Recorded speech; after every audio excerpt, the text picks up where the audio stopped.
The Discovery, the Imperial Music. Warship Eternal Dominion drifted through the outer rim of the Andromeda sector. When its sensors detected something unusual, Commander Zux Thra stood on the bridge, her crystalline body refracting the soft blue light of the holographic displays around her. She had served the Galactic Empire for 200 cycles, exploring distant worlds and cataloging primitive species. Nothing in her extensive experience had prepared her for what she was about to encounter. The distress signal was weak, almost invisible against the background radiation of space. It originated from a small moon orbiting a gas giant in an unremarkable star system. The signal used an old frequency, one that hadn't been employed by any civilized species in over 1,000 years.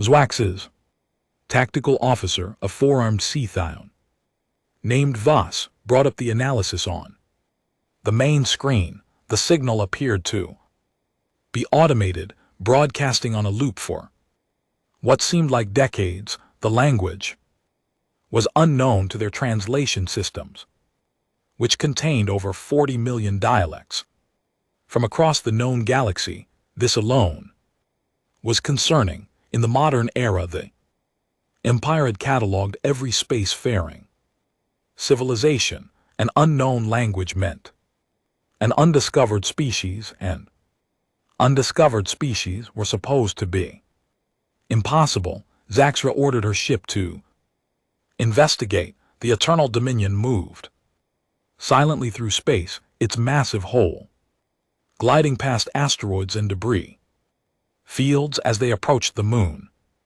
their sensors began picking up structures on the surface. The readings were confusing.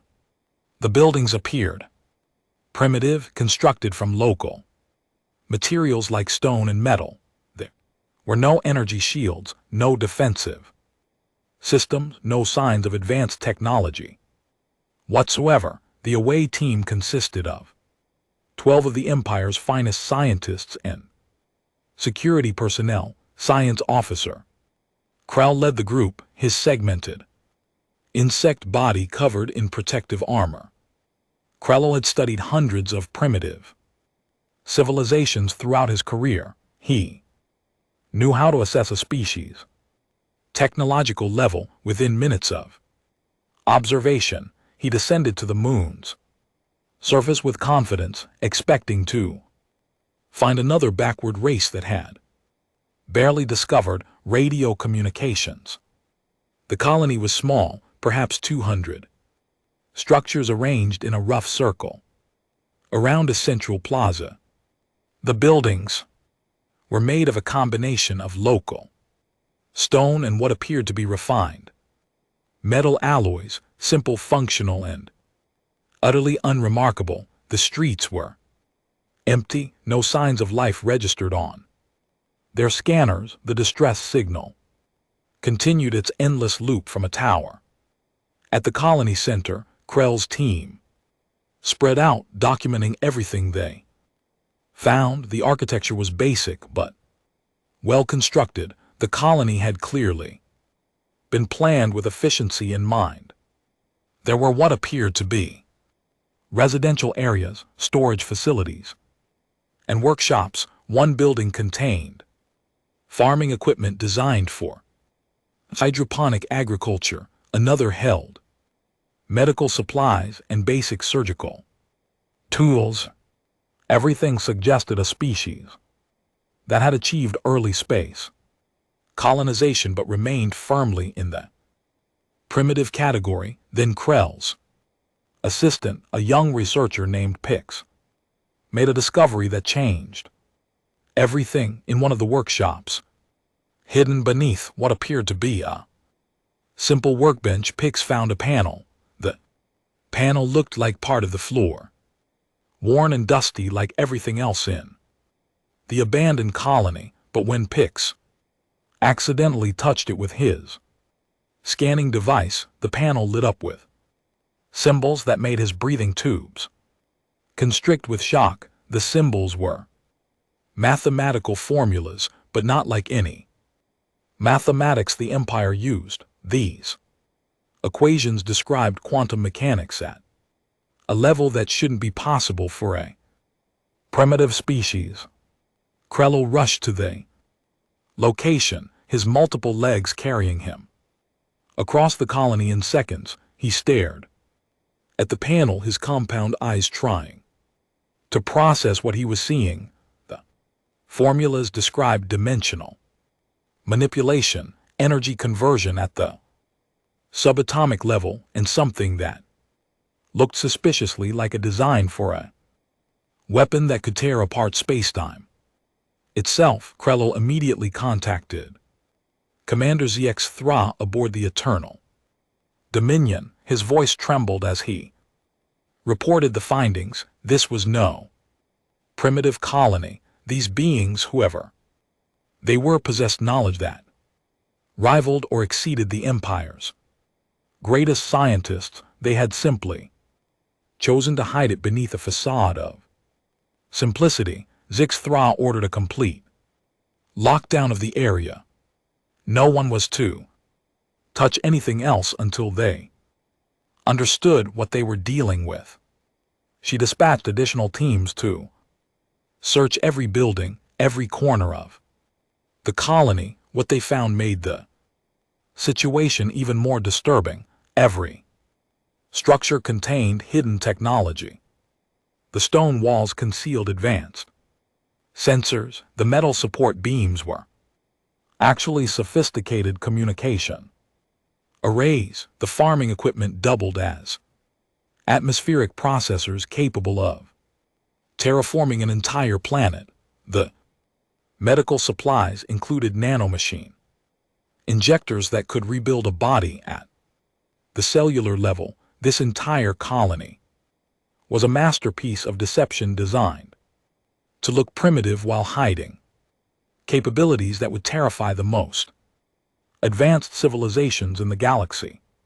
But the most shocking discovery came from the central tower where the distress signal originated. Krell's team carefully opened the sealed door, expecting to find some kind of ancient broadcasting equipment. Instead, they found a room filled with holographic displays, all of them active and running. The displays showed real-time surveillance footage of Imperial space, thousands of feeds from across the galaxy, monitoring military movements, diplomatic communications, scientific research facilities, everything. These unknown beings had been watching the Empire for years, possibly decades. They knew everything about the galactic Empire's military strength, political structure, and technological capabilities. They had studied the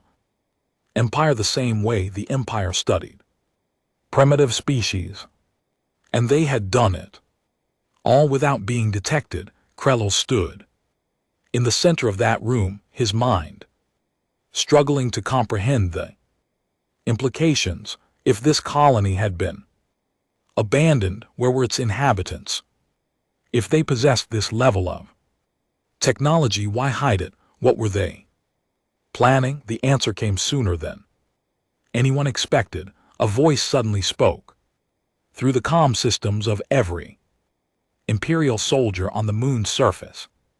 The voice was calm, measured, and spoke in perfect galactic standard, the official language of the Empire.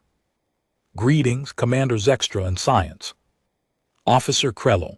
Welcome to New Horizon Colony. We apologize for the deception, but it was necessary to understand who we would be dealing with before revealing ourselves. You have passed our initial assessment. We are ready to make contact. ZX's crystalline body pulsed with alarm. She immediately ordered her security teams to defensive positions. Every weapon system on the Eternal Dominion activated simultaneously. Sensors swept the area, searching for the source of the transmission. They Found nothing, whoever was speaking. Remained invisible to their most advanced detection technology. There is no need for hostility, the voice continued. We are not your enemies. We are simply cautious. Our species has learned through painful experience that revealing ourselves too quickly often leads to conflict. We prefer to observe. First, understand. Second, and engage. Third, Krello found his voice, though it came out as barely more than a whisper. Who are you? What species do you represent? There was a pause, as if the speaker was considering how to answer. Then the voice replied with words that would echo through imperial space for generations to come. We are human. We come from a world called Earth, located in a region you classify as unexplored space. We have been observing your empire for 37 of your standard years. We know your strengths, your weaknesses, your fears, and your ambitions. We have studied your biology, your culture, your technology, and your history. We know you better than you know yourselves. Words hit like a physical blow. An unknown species hidden from the Empire's vast surveillance network had been studying them for decades. ZX Thraws. Thoughts raced through the possibilities. If humans could hide so completely, what else could they do? If they possessed technology advanced enough to fool Imperial censors, what weapons might they have? Why reveal yourselves now? Zux demanded, her voice carrying the authority of centuries of military command. The human voice seemed to smile, though that should have been impossible to detect through audio alone, because, Commander, we believe it is time for humanity to take its place in the larger galactic community, but we needed to ensure that the galaxy was ready for us. Your empire controls most of known space. You set the rules for interspecies contact. We needed to understand if you would accept us as equals or attempt to conquer us as primitives. And what have you concluded? Zux asked, though part of her already knew the answer. That depends entirely on what happens next. The human replied, we are about to show you something that will change your understanding of what is possible. Please instruct your security teams to lower their weapons. What we are about to demonstrate is not a threat, merely a revelation. Zaxra hesitated. Every instinct told her to maintain defensive positions, to call for reinforcements, to treat this as a hostile situation. But another part of her, the part that had explored countless worlds and met countless species, recognized something in that human voice. Confidence, yes, but also honesty. These humans were not threatening the Empire. They were offering a choice. She gave the order to stand down, though weapons remained ready. Around the colony, the air itself seemed to shimmer and change.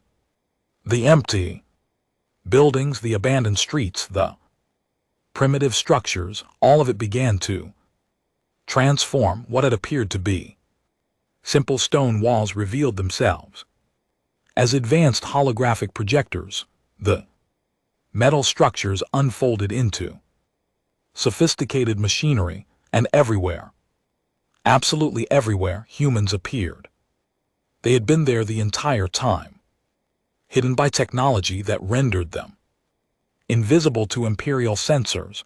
Hundreds of humans standing calmly in their colony, watching the Imperial soldiers with expressions of curiosity rather than fear. They wore simple clothing, but each of them carried devices that Krell's enhanced vision could barely begin to analyze.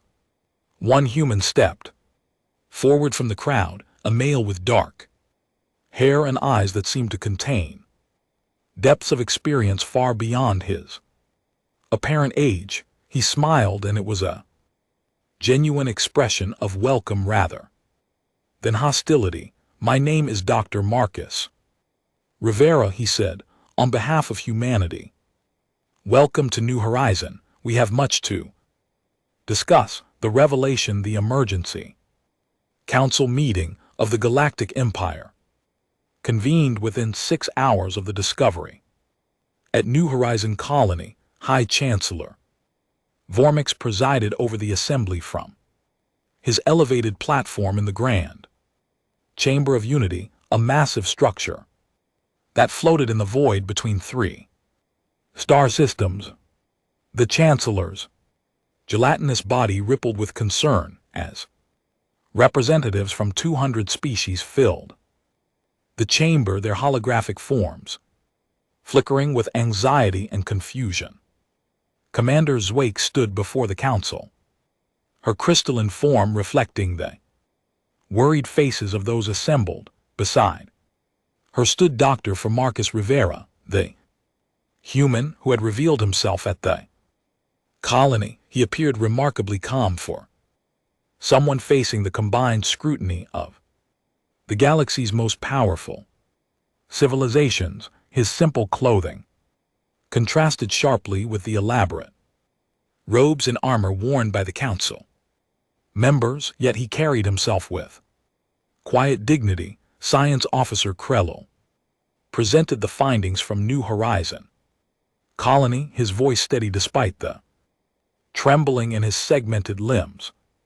He displayed holographic images of the hidden technology, the surveillance systems, and the incredible deception that had fooled Imperial sensors for decades. The council chamber erupted. Chaos as species shouted in their native languages, their translators struggling to keep pace with the accusations and demands for explanations. High Chancellor Vormix raised one of his appendages, and silence fell across the chamber. His voice, when he spoke, carried the weight of authority accumulated over 5 centuries of leadership. "Dr. Rivera, you stand before the Galactic Empire as a representative of an unknown species that has spied upon us, deceived us, and demonstrated capabilities that challenge our understanding of what is possible. Explain yourself before this council decides your fate and the fate of your people." Marcus Rivera stepped forward, his movements unhurried. He looked around the chamber, meeting the eyes of beings whose ancestors had ruled the stars when Earth was still covered in primitive forests. When he spoke, his voice was clear and confident, translated instantly into every language represented in the chamber. "Honorable Chancellor, distinguished members of the Council, I come before you not as a spy or a threat, but as an explorer seeking to understand my place in a universe far larger and older than my species ever imagined. Humanity did not deceive you out of malice. We deceived you out of survival." Vormix's body undulated with curiosity. "Explain this concept of survival through deception." "The Empire has encountered thousands of species. None have employed such elaborate methods to avoid contact." Marcus nodded slowly, as if he had expected this question. "That is because none of those species came from a world like Earth. Allow me to share with you the story of humanity, and perhaps you will understand why we are the way we are." The holographic displays throughout the chamber shifted, showing images of Earth. It was a beautiful world covered in blue oceans and green continents, but the data accompanying the images told different story. The planet was classified as a Category 9 death world, the highest danger rating in Imperial classification systems. The Council members gasped as the statistics appeared before them. Marcus continued his explanation, his voice taking on the Tone of a teacher sharing difficult truths. Earth is a world that has tried to kill humanity since the moment our species developed consciousness. We evolved alongside predators that hunted us. We survived ice ages that buried continents and frozen death. We endured volcanic eruptions that blocked out the sun for years. We lived through asteroid impacts, superstorms, earthquakes, tsunamis, and diseases that killed millions of us at a time. He paused, letting the information sink in. But more than the natural disasters, we survived each other. Humanity's greatest threat has always been humanity itself. We fought wars, thousands of them, across every continent and ocean. We developed weapons specifically designed to kill other humans more efficiently. We created poisons, bombs, guns, missiles, and eventually devices that could vaporize entire cities in seconds. The chamber remained silent. Several species who had never experienced true warfare looked horrified. Others, the few warrior races in the empire, leaned forward with sudden interest. You must understand, Marcus said, his voice softening, that humanity learned to survive by becoming the most dangerous thing on our planet. We developed technology not for exploration or beauty, but for survival. Every advancement we made came from asking ourselves one question: how do we stay alive in a universe that wants us dead? A voice called out from the assembly. It belonged to General Thaxron of the Koran species, a race known for their military prowess. If humans are so warlike, why should we not destroy you now before you become a threat to the Empire? Marcus turned to face the general, and something in his expression made even that hardened warrior hesitate, because General, humanity learned something. During our long history of survival and conflict, we learned that cooperation is more powerful than conquest. We learned that understanding is more valuable than domination. We learned that the strongest civilization is not the one that destroys its enemies, but the one that turns enemies into allies. He gestured to the holographic display, and new images appeared. They showed Earth, but not the violent past he had described.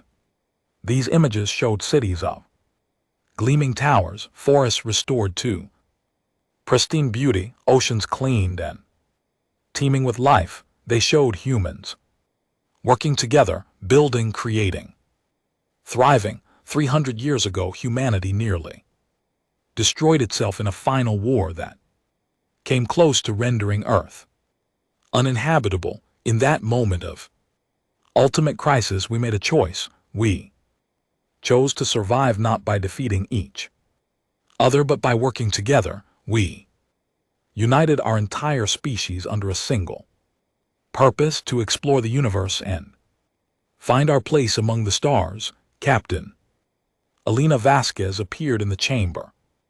Through a holographic projection from orbit, she commanded a human vessel that had remained hidden during the entire council meeting, watching and waiting. Her presence caused another wave of alarm among the assembled species. How many more humans were hiding, observing, waiting? Elena's voice was professional and measured. High Chancellor, members of the Council, I command the Earth Defense Ship Horizon's Promise. We have maintained position 3,000 km from this chamber since the meeting began. Our weapon systems have remained inactive. We pose no threat to anyone here. We simply wanted you to understand that humanity does not reveal itself without preparation. Vormix's body rippled with what might have been amusement or irritation. You continue to demonstrate capabilities that should be impossible. for a species we have never encountered. How did you develop such advanced technology in isolation?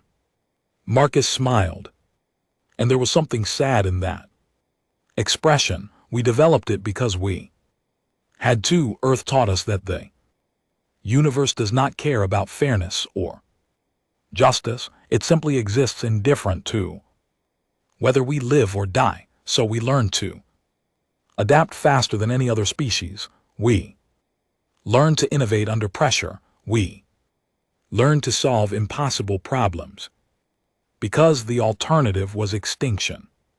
Science officer Krell spoke up, his voice filled with academic curiosity. Overcoming his earlier fear, Dr. Rivera, our analysis of your technology suggests you have achieved things that our greatest scientists consider theoretical impossibilities. Your quantum processors operate at efficiencies we cannot explain. Your energy systems violate several understood laws of thermodynamics. Your biological enhancements allow humans to survive in environments that would kill most known species. How? Marcus exchanged glances with Captain Vasquez before responding. We achieved these things because we were willing to try ideas that others dismissed as impossible. Humanity has a saying, necessity is the mother of invention. When you come from a death world, when you have fought for survival for millions of years, you learn that impossible simply means nobody has figured it out yet. He walked to the center of the chamber, addressing the entire assembly. Members of the council, I stand before you today to offer humanity's knowledge, our friendship, and our strength to the galactic empire. We do not seek to conquer or dominate. We seek to join you as equals, to share what we have learned and to learn from your accumulated wisdom. High Chancellor Vormix considered this carefully. And what guarantee do we have that humanity will not use its advantages against us? What prevents you from deciding that cooperation is less beneficial than conquest? Marcus reached into his pocket, and every security system in the chamber activated instantly. He moved slowly, carefully, and withdrew a small device. It looked like a simple metal sphere, unremarkable in every way. He held it up for all to see. This device contains complete specifications for every piece of technology humanity has developed. Every weapon system, every defensive capability, every scientific breakthrough, everything. I am giving this to you freely with no restrictions or conditions. You will have full access to human knowledge. The chamber erupted in shocked conversation. Species that had fought wars over single technological secrets could not comprehend giving away everything so freely. Vormix raised an appendage for silence once more. This is unprecedented, the Chancellor said. No species has ever voluntarily shared such information with the Empire. Why would humanity do this? Marcus' expression became serious, almost grave, because humanity learned a hard lesson through centuries of conflict and suffering.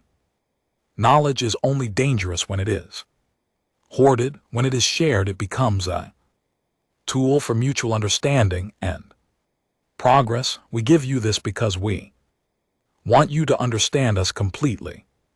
We want you to know our capabilities so that fear does not drive your decisions. We want transparency, not secrecy. Captain Vasquez added her voice to the discussion. Additionally, Chancellor, humanity has observed your empire for decades. We have seen how you handle newly discovered species. You offer them membership, protection, and access to galactic civilization. You do not conquer or enslave. you unite. This is why we chose to reveal ourselves to you, rather than remaining hidden or seeking power through deception. General Thaxron spoke again, but this time his tone was thoughtful rather than aggressive. Dr. Rivera, you said humanity learned that cooperation is more powerful than conquest, but you also demonstrated that your species excels at deception and warfare. How do we know you are truly committed to peace? Marcus met the general's gaze directly. You don't not. Yet trust must be earned through actions, not words. That is why we are giving you our technological knowledge. That is why we are revealing ourselves openly rather than continuing to hide. That is why we are placing ourselves in a position of vulnerability before this council. We are demonstrating our commitment to peace by taking the first risk. He paused, then continued with intensity in his voice. General, humanity knows war. We know it better than any species in this chamber. We have fought wars that lasted decades. We have seen cities burn and civilizations fall. We have experienced the horror of nuclear fire and the silence of a world that has destroyed itself.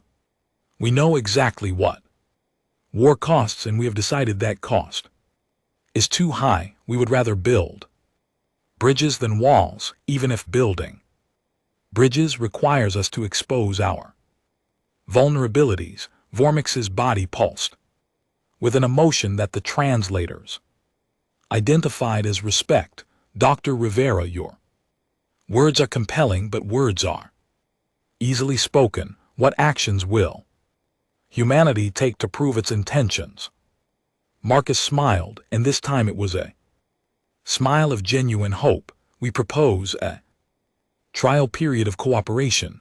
Allow humanity to establish diplomatic relations with the Empire. Let us share our technology, our knowledge, our perspective. Give us access to your scientific community, your cultural exchanges, your educational institutions. In return, we offer the same to you. Send your scientists to Earth. Study our world, our history, our people. Judge us not by what we say, but by what we do. He gestured to the holographic display once more, and images of human colonies appeared. Not just New Horizon, but dozens of settlements scattered across previously unexplored space. Each colony was thriving, each population living in harmony with their environments. We have built these colonies as experiments in cooperation and sustainability. We have terraformed dead worlds into gardens. We have created societies based on mutual respect and shared purpose. This is what humanity offers the galaxy: the determination to survive, the creativity to innovate, and the wisdom to choose peace. The council chamber fell silent as the members considered everything they had heard. Species that had existed for thousands of years, that had built civilizations spanning hundreds of star systems, were being challenged to accept a newcomer as an equal. The decision would reshape the political landscape of the entire galaxy. High Chancellor Vormix consulted briefly with his advisors before addressing the chamber. The council requires time to deliberate. Dr. Rivera, Captain Vasquez, you will remain as guests of the Empire while we consider your proposal. You have given us much to contemplate. Marcus bowed respectfully. We understand, Chancellor. Humanity has waited this long to join the galactic community. We can wait a little longer to do it properly. As the council adjourned, Zaxra approached Marcus. Her crystalline body had returned to its normal coloration, the alarm and stress fading from her form. Dr. Rivera. I must admit that when we discovered your colony, I believed we had found either primitives or enemies. Instead, we found something I never expected. Marcus raised an eyebrow. And what was that, Commander? Zuxan LT Unk and GT's body shimmered with an emotion her species rarely displayed. Admiration. We found equals who chose to be allies. In my 200 years of service, I have never encountered a species quite like humanity. You frighten me, Doctor. Capabilities, your history, your potential for both creation and destruction, but you also give me hope. If a species that has known such conflict can choose peace, perhaps there is hope for the entire galaxy. Marcus extended his hand in the human gesture of friendship. After a moment's hesitation, Zwaxra touched his hand with one of her crystalline appendages. The gesture was simple, but it represented something profound, the first true contact between humanity and the Galactic Empire, not as observers and observed, but as equals meeting for the first time in orbit above the council chamber. Captain Vasquez watched the proceedings on her ship's displays. Beside her stood her first officer, a young man named Chin, who had been born on one of the colony worlds. Captain, do you think they'll accept us? He asked. Elena Vasquez smiled, her eyes reflecting the light of 1,000 stars visible through the ship's viewport. I think, Lieutenant, that humanity just did something we've always been good at. We surprised everyone, including ourselves, whether they accept us or not. We've shown the galaxy that humanity is here to stay, and more importantly, we've shown them that we want to be part of something larger than ourselves. She turned from the viewport to face her crew. Our ancestors looked up at the stars and wondered if we were alone in the universe. Today we answered that question. We are not alone, and we never will be again. Whatever the Council decides, humanity has taken its first real step into a larger universe that's worth celebrating. Throughout the human colony scattered across space, the news of the revelation spread quickly. Humans who had lived their entire lives preparing for this moment watched the broadcast from the council chamber. Some cheered, others wept. All of them felt the weight of history being made. Humanity was no longer hiding. They were stepping into the light, ready to face whatever came next. Back in the council chamber, High Chancellor Vormix watched the holographic recordings of the meeting. He studied Marcus Rivera's expressions, analyzed every word spoken, and considered the implications of accepting humanity into the Empire. The human had been right about one thing. This decision would change everything. The question was whether that change would be for better or worse. In the end, Vormix knew that the Council had only one real choice. Humanity had demonstrated power, wisdom, and most importantly, the courage to be vulnerable. They had offered everything they had with no guarantee of acceptance. That kind of courage deserved recognition. That kind of trust deserved to be answered with trust. The Chancellor began composing his recommendation to the Council. Humanity would be offered provisional membership in the Galactic Empire, subject to a century-long evaluation period. It was the fastest path to full membership ever offered to a newly discovered species. But then again, humanity had proven they were exceptional in every way that mattered. As the artificial night cycle began in the council chamber, Marcus Rivera stood at a viewport looking out at the stars. Somewhere out there was Earth, the death world that had forged humanity into what they had become. He thought about all the humans who had died throughout history, fighting and struggling to survive. He thought about the wars, the disasters, the near extinctions that had almost ended humanity before they ever reached the stars, and he smiled because humanity had survived it all. They had survived, adapted, grown, and finally reached out to touch the infinite universe beyond their world, whatever challenges lay ahead, whatever obstacles the galaxy threw at them. Marcus knew that humanity would face them the same way they had faced everything else, with courage, creativity, and an unbreakable determination to keep moving forward. The galaxy had believed humans were weak, primitive, insignificant. Reality had left them horrified at first, then amazed, and finally hopeful. Humanity had arrived among the stars not as conquerors or victims, but as partners, ready to build a better future for all species. The age of human isolation had ended. The age of human cooperation with the wider galaxy had just begun, and the universe would never be quite the same again.